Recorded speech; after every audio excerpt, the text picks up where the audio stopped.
আগামী ২০২৬-২৭ অর্থ বছরে প্রস্তাবিত বাজেটে বিভিন্ন পণ্য ও খাতে কর, শুল্ক এবং ভ্যাট বৃদ্ধির উদ্যোগ নেওয়া হতে পারে।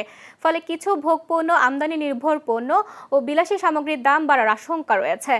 তবে নিত্য প্রয়োজনীয় পণ্য, জ্বালানি, চিকিৎসা সামগ্রী, প্রযুক্তি ও নবায়নযোগ্য জ্বালানি খাতে কর ও শুল্ক ছাড়ের প্রস্তাব আসতে পারে।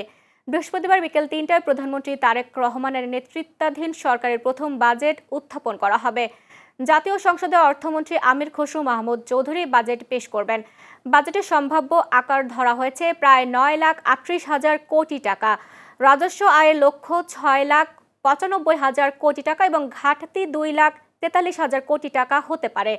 প্রবৃদ্ধির লক্ষ্য ৬.৫% এবং মূল্যস্ফীতি ৭.৫% নির্ধারণের সম্ভাবনা রয়েছে।